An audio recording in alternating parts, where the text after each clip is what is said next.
Bonjour et bonsoir, mesdames et messieurs. J'espère que vous allez très bien par la grâce de Dieu. Cela dépend de quelle heure que vous allez visionner cette vidéo. Je réponds au nom de l'amour Patrick II et je suis passionnément passionné par l'art oratoire. Je participe à ce concours même, non pas seulement pour partager des idées qui me tiennent à cœur, mais aussi pour apprendre et de s'expérimenter davantage quand l'occasion se présente.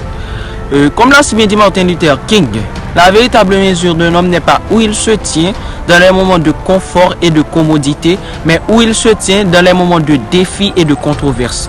Laissez-moi vous dire, mes chers amis, cette citation montre l'importance de prendre la parole avec courage, surtout dans des situations difficiles la plupart du temps. Souvent, la plupart des gens perçoivent l'art oratoire que pour les femmes. Pour autant, l'art oratoire n'est pas réservé à un genre en particulier. Il est accessible à tous, que ce soit des hommes ou des femmes. L'importance dans l'art oratoire, c'est la capacité à communiquer efficacement, à captiver un auditoire et à transmettre des idées avec passion et de conviction. Historiquement, il y a eu des figures marquantes dans l'art oratoire des deux sexes et aujourd'hui même, de nombreux hommes et de femmes excellent dans ce domaine-là. Et n'oubliez pas que chacun d'entre vous peut développer ses compétences oratoires indépendamment de vos genres. Maintenant, laissez-moi de plonger avec vous dans le vif du sujet. Ce sujet, on a pu constater que 4 points méritent d'être traités et écoutés très attentivement. Premièrement, c'est le développement personnel des enfants. Tout d'abord, la formation des enfants est cruciale pour leur développement personnel. Dès leur jeune âge, les enfants sont comme des éponges qui absorbent tout ce qui les entoure. Une éducation de qualité leur permet de développer leurs capacités cognitives, émotionnelles et sociales, en acquérant des connaissances variées et en apprenant à réfléchir de manière critique. Les enfants sont mieux préparés à affronter les défis de la vie. Ils apprennent non seulement des faits, mais aussi des compétences essentielles telles que la résolution des problèmes, la créativité et la communication efficace. De plus, une formation adéquate aide les enfants à construire une confiance solide en eux, en maîtrisant des nouvelles compétences et en obtenant des résultats positifs. Ils développent un sentiment de compétence et d'estime personnelle, ce qui est fondamental pour leur bien-être émotionnel et leur réussite future.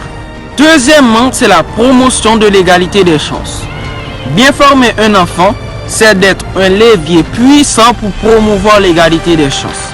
En fournissant à tous les enfants, indépendamment de leur milieu socio-économique, une éducation de qualité, nous pouvons aider à réduire les inégalités qui existent dans notre société. Chaque enfant mérite la possibilité d'atteindre son plein potentiel et une éducation équitable est un moyen efficace d'y parvenir. En offrant les mêmes opportunités éducatives à tous les enfants, nous contribuons à créer une société plus juste où les talents et les capacités individuelles peuvent s'exprimer librement sans être limités par les circonstances de naissance. Troisièmement, c'est l'impact sur la société. De plus, une bonne formation des enfants est bénéfique pour la société dans son ensemble. Les individus bien éduqués sont plus susceptibles de devenir des citoyens engagés, responsables et productifs. Ils sont mieux équipés pour contribuer positivement à la communauté, que ce soit à travers des innovations dans leur domaine professionnel, un engagement actif dans la vie civique ou tout en soutenant des causes sociales importantes. Les personnes ayant reçu une bonne éducation sont également plus aptes à faire des choix éclairés concernant leur santé, leurs environnements et leur participation à la vie démocratique. Cela conduit à une société plus informée, plus réfléchie et plus résiliente face aux défis. Quatrièmement, c'est la préparation pour l'avenir.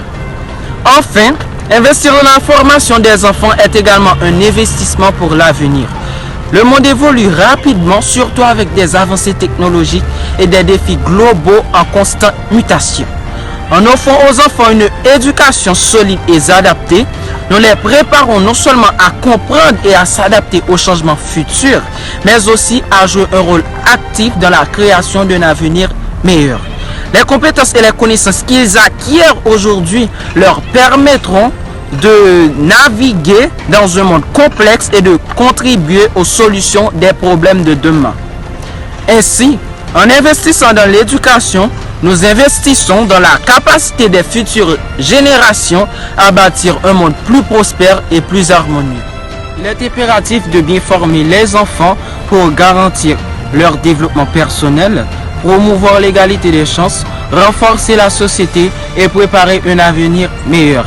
Car l'éducation que nous offrons à nos enfants, c'est un pilier fondamental sur lequel repose le progrès et le bien-être de notre société.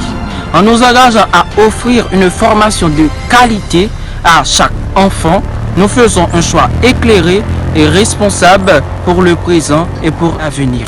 Merci, chers auditeurs, auditrices.